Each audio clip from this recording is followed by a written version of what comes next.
సాంఖ్యయోగం అంటే సమగ్రమైన జ్ఞానాన్ని ప్రసాదించే యోగము.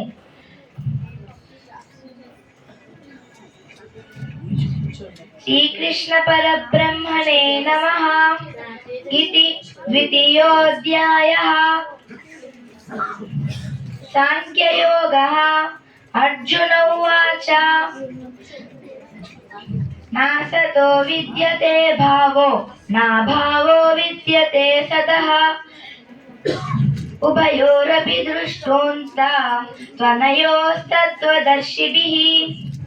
తాత్పర్యం: అనిత్యమైన వాటికి ఉనికి లేదు, నిత్యమైన వాటికి ఉనికి పోదు. ఈ రెండిటి విశ్వస్వరూపాల గురించి తత్వవేత్తలు పరీక్షించి తెలుసుకున్నారు.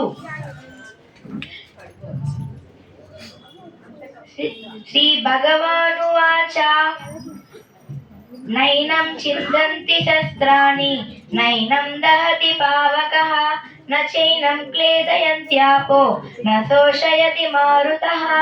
తాత్పర్యము: ఆత్మను అస్త్రశస్త్రాలు ఛేదించలేవు, అగ్ని దహించలేదు, అలాని వాయువు శోషింపచేయలేదు, నీరు తడపలేదు. వాసాంసి జీర్ణాని యదా విహాయ నవాని గృహ్ణాతి నరోపరాణి తథా శరీరాన్ని విహాయ జీర్ణాని అన్యాని సంయాతి నవాని దేహి.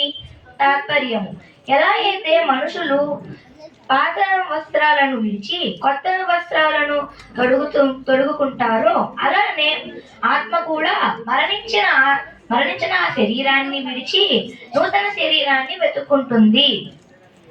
కర్మణ్యేవాధికారస్తే మా ఫలేషు కదాచన మా కర్మ ఫల హేతుర్భూ మ్రాతే సంగో అస్వకర్మణి.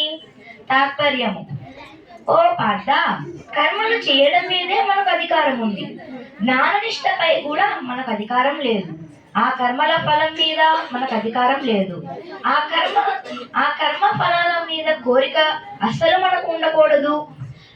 అలాని ఆ కర్మలు చేయడం వల్ల ప్రయోజనం ఏమి ఉండదని కర్మలు చేయకుండా అసలు ఉండకూడదు. జాతస్య హి ధ్రువో మృత్యు ధ్రువం జన్మ మృతస్య చ తస్మాదపరిహార్యేర్దే నత్వం శోచితుమర్హసి. తాత్పర్యము: ఓ అర్జున,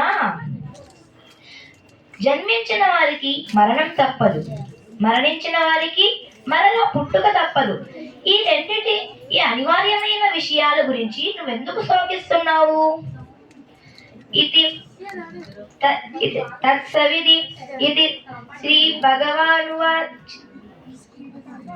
ధన్యవాదాలు. థ్యాంక్ యూ అమ్మా, ధన్యవాదాలు.